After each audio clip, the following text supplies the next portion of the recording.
Hey guys, Corey Maselli here, Squat Life Interviews. I've got two amazing guests today. Brandon McClure, raw bench all-time record holder, and Barzeen Vaziri, all-time geared bench all-time record holder. Let's clarify that. Brandon, you have the top performance list, 198-pound raw bench list. Where do you sit? Yeah, usually I sit anywhere in the top three. So It has been consistent for like the last 5 years. Gotcha. Barzeen, super heavyweight geared benching. Where do you sit on that all-time list? All time, like 5 or 6, depending on the Okay, list. so top 10 all-time performers, I stand corrected, record holder. So elite, world-class level, simplifying it. Introduction of the athletes. Bradley, how old are you? 35. 35 years old. I know you had some military experience. Yeah, it's 5 years in the Army, 4 years infantry, and then 1 in medical. Gotcha. How did that impact you as a lifter? Oh gosh, I don't know. Probably the drive to get through stuff when it gets tough. Just not give it up. You know, knowing you got a little bit more in you. But your mind tries to quit way before your body. Gotcha. Barzeen, you are currently a dean. Is that right? Dean of students. High school dean. Yep. Yeah. Completely opposite of. How'd you end up there? I always had a passion for music. I was like 14, playing shows in bars with my band, and kind of thought I was going to go the performance route. I ended up having a life-changing experience. Decided to go in education. What was that life-changing experience, Mark? I broke my neck in 2000. They didn't realize it was broken until like 2012 because I had to reduce my fingers and everything like that. But like, I just got whiplash. You're fine. Don't worry about it. And then 2012, my left arm was kind of turned off, and luckily had a very terrifying experience with a body worker named Brian DeFalco who got everything right for me. My arm, everything came back, took the pressure off the nerve, and but at 2000, I had that moment where I realized I hadn't done anything in my life. I had to start doing something. I was 160 pounds. As a high school junior, no athletic anything, not really any drive to finish school. Okay. And after that, I just kind of started setting goals. I had to do something in my life. So I started going to the gym, kind of put some weight on, get healthy, get after the accident. It's actually a physical therapist who's like, hey, if you don't put some muscle on, you're going to be in pain the rest of your life. So, it's fair to say confidence builds confidence? Yeah, absolutely. So I found my confidence in the gym, found my drive in the gym, and I realized like from setting those goals, achieving those goals, that I wanted to go to college. Okay. Started a music scholarship through college, and perhaps my parents helped out on that side, but sure. Music scholarship through college, and from there started teaching. I taught music for 11 years before I moved to administration. Let's talk numbers. Brandon, your best competition bench press is? 507 at 198. Barzeen, best competition bench press is? 964 at about, not 198. More than 198 Yeah. kilos. Yeah. So by weight is about 350 at the About time. 350 at the time, yeah. Okay. And a little bit later, we're going to touch on the difference between raw benching and gear benching. But before we get into that, one thing I've noticed about both you guys, I would definitely categorize the energy that you bring into your training, your lifting, as very positive, like high vibration type energy. Mm-hmm. Anything you can share with us, Brandon, how you get into that zone to push those poundages? That would be awesome for a raw lifter of Barzeen stature to hit. You're hitting it at a body weight of under 200 pounds. You bring incredible intensity to the lift, but you seem like you're happy while doing it. Explain that. What do you draw on to get that type of strength and energy, Brad? Oh gosh, I don't know. I guess really I just love the sport of powerlifting as far as like the drive, overcoming something. Because that's kind of the way I look at it as far as like being positive with it. Like when I get too amped up or try to get too aggressive, it takes me out of the lift. Okay. Being positive and focusing on it allows me to be a little more controlled and pay attention to what I'm doing better. Sure. I mean, I guess some people can get amped up and do just fine, but for me, I try to stay very focused. But it's just because I love it and I'm having fun. Okay. You know, it's something that for me helps me relieve stress and keeps me focused daily. Yeah, gotcha. Barzeen, what do you have to say on the subject? Same thing. I've never seen that. I've seen you get intense and scary, but I've never seen you where you literally look mad. You're just more driven and channeled and boom, like on fire. Yeah, man, like, help us understand that. What do you do? I don't, maybe it's just me, like, I don't get the getting mad about this or that. Like, there was never someone like, oh, you can't do this. Like, oh, I got all these haters. Like, no. Like, you got family telling you to get a job, maybe. Like, I got a job, I got a family. Like, You know, like I'm lucky to be here, man. I've made it further in life than someone with my average intelligence and humble looks should ever have made it. You know what I mean? Like, I'm lucky to be here. This is a hobby. Like, it's something I care about, something I put my life into. Like, I don't do it halfway. Right. But man, like, this is something I don't have to. It's not paying my bills. It's something I'm lucky to get to go and do. Okay. Once I've met my work requirements, I've fed my family, I've spent my time with my daughter, and maybe my wife, she's been good. Like, I'm lucky I have time to come and do this stuff. I'm happy to be here. Sure. You know, like, why wouldn't I enjoy this? Is there any tips you could give someone for getting to that focused state where you are able to get that high performance out of your body? Because I don't know if ritualistic is how to describe it, but I know you see you kind of go to a place and you know your energy changes a little bit before those big lifts. What do you do? Yeah, man. I'm big on training movement patterns. This is something that people talk about a lot more. I've been doing this for years, though, man. Like, I probably wrote about this first, you know, back in the MySpace days, man. The Japanese, I'm going to get misquoted on this. Someone's going to post some hateful comment because I'm misrepresenting this, but whatever. It's how I understand it works for me. The Japanese call it mushin. It means like a state of no mind. And it comes from, like, you know, samurai culture. Like, Tokugawa era, these guys are trained to go and, like, sharp stick each other to death. And, like, every bit of that sucks. Like, that just sounds like a painful, like, I'd rather be watching cartoons eating snacks, like, getting do a sugar bench. It sounds real terrible to spend an afternoon like that. So, for these dudes to be able to get to that place to go and do that, you can't be thinking about what you're doing. They have to train those movements so many times that they just do them instinctually. Okay. So, in every facet of my lifts, to get myself consistent enough to be able to perform in the gym, I have to train those movement patterns. So, everything from my setup, everything from getting to the bar, wrapping the wrestling, it's the same process every time. And it's not to say like I have to have it the same way, but I've just done those movements so many times on purpose, that specific way, so that I don't have to think about it. I go to that place, and you know, when you're fired up and you do whatever else, I don't have to get all geeked out and freak out and all of it. I know what I'm doing, I'm just going to do it. Gotcha. You know? Yeah, I'd like to touch in on that too. It's like when we train together, you know, he's always in the background saying, "Don't overthink it," just like today. Don't overthink it. Brad, you know, a smooth 503 raw bench today, just for the record. With a whole new technique. Yeah, I'm about 2 or 3 inches wider, so it's a big difference for me. But, you know, he's always in the background, you know, saying off these little cues and stuff, and that he's right, you know, don't overthink it, and just kind of, your body should already know what to do.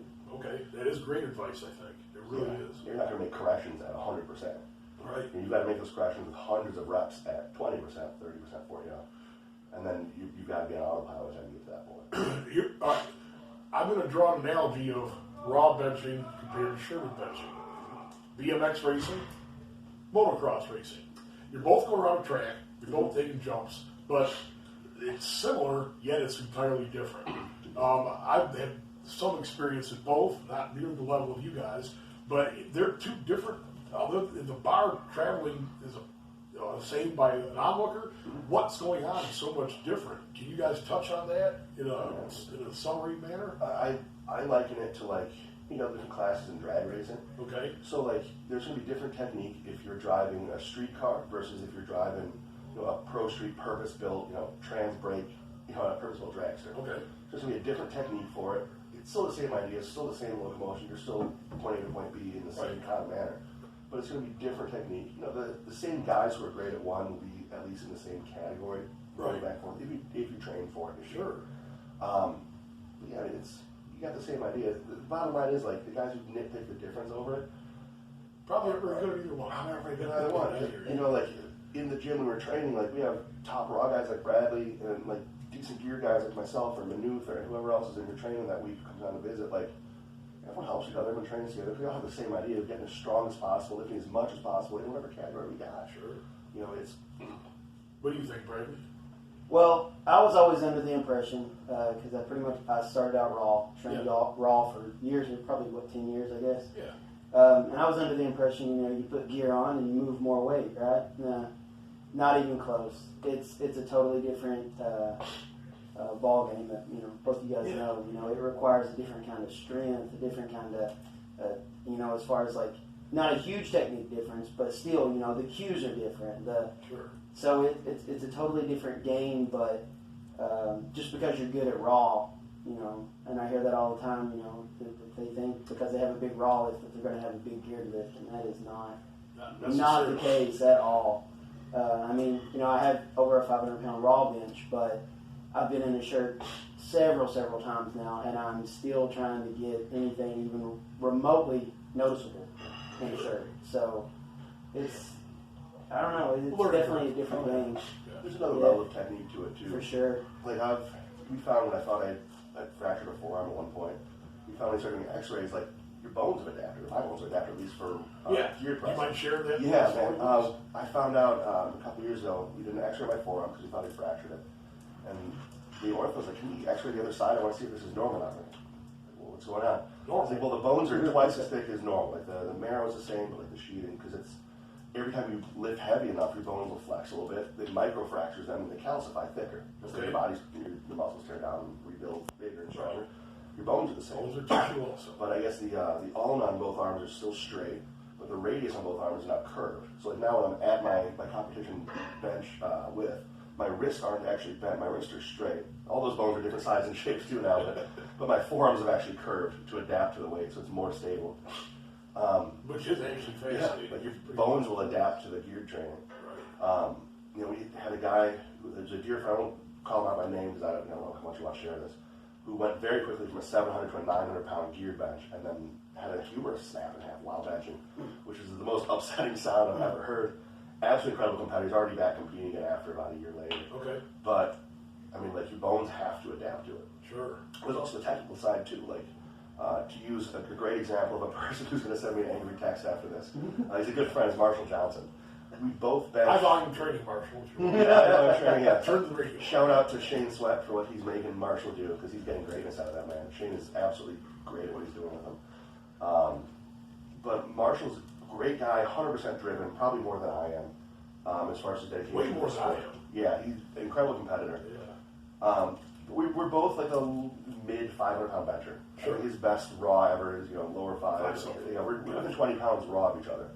But man, in the last 4 years or so, he's moved from like a 750 to like a 783 raw geared bench. So we have about the same raw bench, 20 pounds apart. But his best gear is like 783 versus my 964. Right. Like that gear to raw doesn't always translate without that extra strength technique ability to adapt to it. Sure. And kudos to him because man, like he doesn't have the privilege I do out here. Like out here, There's more guys to help. yeah. I mean, when I was coming up, I could drive an hour and a half once a month to go train with Rob Leondo, who's one of the best technicians I've ever met in my life. Right. The man's incredible, and one of the most driving coach you guys are training with. He does not let you back down. Every week is a heavy week for that man. Oh, yeah. Or Matt Hauser is 900 pound matcher. You go out and drive 5 hours with him with Clay and learn because all those guys, like I'm just standing on their shoulders. Right. I'm not doing anything new. Let's change gears. Switch gears here. Bradley, favorite athletes, strength sports or non-strength sports, anything.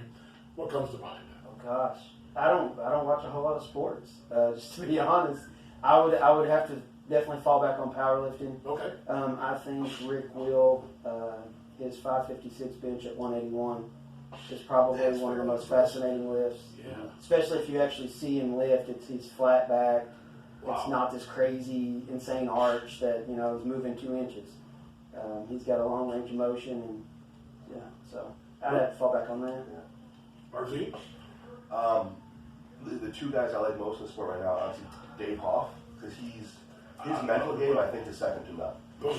I like watching Hoff compete. I like watching him train because it's not that like negative, nasty place. He's just, I'm doing this. Like there's no, he's always accidentally the best yet to come. Like there's just that confidence. This is just Right. what I do. This is normal for me. It's what I do. Big Dog's going to run. That's what he does. Which I really like that mental game side of it. And of course, Donnie Thompson. He's got that super positivity. I mean, that man is more passionate about powerlifting than anybody else I know. I'd say strength development in general, beyond powerlifting. I get the same take on Downey, no doubt. Yeah, and those guys are pioneers too in the sport. Obviously the guys before them, the Gary Franks who paved the way for that. Guys like Ernie, who's hitting all-time record number. Ernie Frog. Ernie sorry. Frog's Yeah. by the way. Ernie Frog. Everyone talks about like Ed Combs, the greatest center ever lived. Like the guy who held those records before Ed was Ernie. It Ernie was who set those. yeah. Ernie who trained Ed, and Ernie who hit those records in his 50s. Right. Like his 800-pound plus deadlifts and squats at 220 in his 50s. It's crazy. That's a Take bad note, man. people. Yeah. Ernie Frog, man. That is a bad little man. Absolutely. Okay. Question I like to ask: the skate art sport. What is powerlifting to you, Bradley? I would say it's a little bit of a blend. So I mean, it's definitely art in the sense of you got to know your technique. Okay.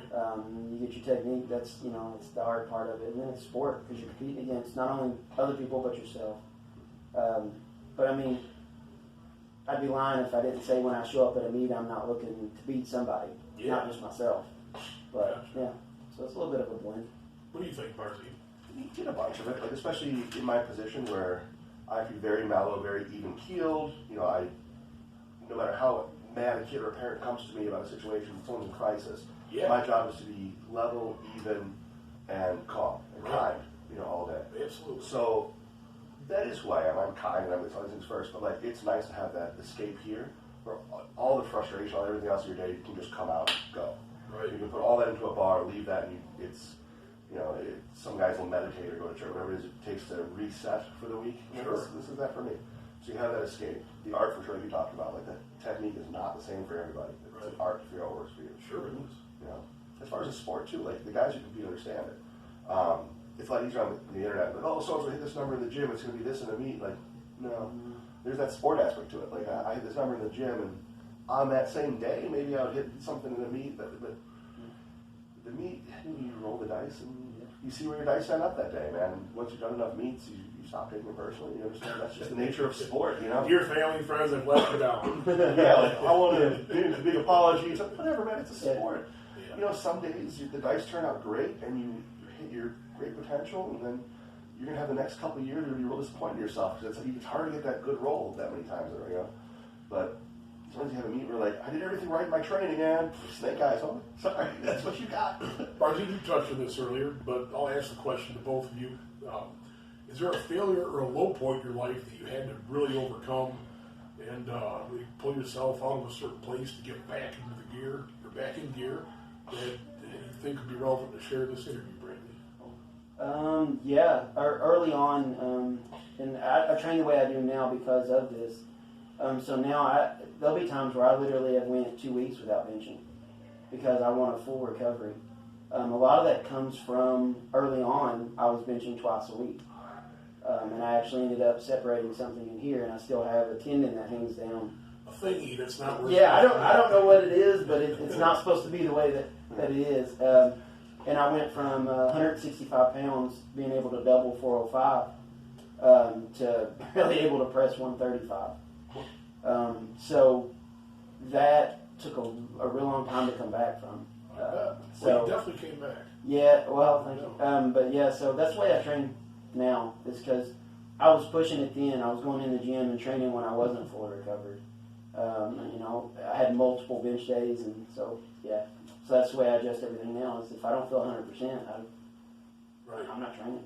You kind of already answered that question, Barb. Care to elaborate on that? No, man. When I spoke about earlier, breaking my neck, that was a second chance, man. That's a high point for me. Okay. Kind of like what you were saying, though, man. I had a short text message conversation with Tiny Meeker, who is, when you talk about all-time records, that is the man. 1100-pound bench. 1100-pound bench. He is the all-time record holder in bench. Yes. He's the man. But man, I'd asked him, like, listen, Tiny, like, of the guys of that generation, he's the only one who kept going and actually hit what his potential was. Everyone else kind of fell apart before you could. Your body fell apart or whatever else happened. Like how? He's like, well, when I don't feel right, I don't. Okay. If I go in and something's wrong, something's tweaked, I just let it rest because then it'll be there the next time. And it's not going to be a year or permanently lowers your potential. Ernie Williams Jr. was in here for the last week, and he had almost the identical advice to give to people. Yeah, man. If you feel something's not quite right, you pull back and do what's right. Sure. Yeah. Gotcha. As far as low point, man, like there was a point because now I'm known for like a bench press, but like man, I was always a big squatter, right? A decent squatter. Yeah. I had half a dozen squats over 1,000 pounds. There was a point where from that same car I broke my neck, there was a chunk of bone that was kind of keyhole on the other side of my kneecap. And when I would squat, I'd always kind of twist from it. I'd pull away. Every time as you were spotting when like the weights would hit the monolith, I'm pulling away from that knee so hard. I still hit a half dozen over $1,000 in knees. Right. But when that chunk finally broke free and I couldn't squat anymore, we were just locked. We did 2 surgeries, I did 3 years of rehab, and the point where I'm like, I'm done squatting. Like after 10 years of living for squat day, I'm like, Yeah. And man, I gained a bunch of bad weight. I got real depressed at home. Like that was. But then to find that drive and come back into benching was huge. Sure. It was actually a buddy who got me up off the couch with a mountain bike. Okay. So shout out to him. This guy dropped 545 pounds to 299 just by riding a bike around town. He did that in 16 months. So like to find that inspiration, get up and move like that. Good now. Gotcha. Well, I really appreciate you guys spending the time to do this. I know a lot of people are going to find it interesting, and you guys got a lot going on in your life, so taking the time to do this is really appreciated. So, I see you guys quite a bit. People out there, if you want to follow these guys on social media or anything like that, just Google Barzeen. Was it Barzeen Vaziri or Vaziri? Vaziri, but no. Funny little story on that. Yeah. Oh yeah, that was a good one. You want to share that one? Correct me if I'm wrong, but your two meets were total was similar. No, it was the same meet. Oh, where I think the meet director and the federation, or maybe it was myself, somehow they reported my score with my last name spelled two different ways. yes. So there was a Barzeen Vaziri and a Barzeen Vaziri. Oh, like who on the same day both totaled 25.50, had a body weight of 330 or something like that. And they were both 6'5", 342. Yeah, so it was a great. So on the yearly rankings, like for the top whatever for the year, I was number 1 and number 2, and then Jeff ranked took number 3 to just me. But look how good I am. He took third to just me. And then he went on to crush me with like a 1,200 pound squat and a 2,700 pound total. Right. And I was like, yeah, he might have passed it up a little bit. So really talk trash before. Illinois' fattest lifter on Instagram. Oh yeah, fattest Illinois lifter on Instagram. What is yours, Bradley? It's Lucy Tank. Spell it. BLUEC. Just letter C. Yep. Okay, Yeah, got it. like blue collar. Ah, good. Yeah. Okay, got it. All right. All right. Well, thank you, Barzeen. Thank you, sir. Appreciate it, Fun. Bradley. Thank you. Yeah, thank you. Yep. We'll talk to you guys soon. Have a good one.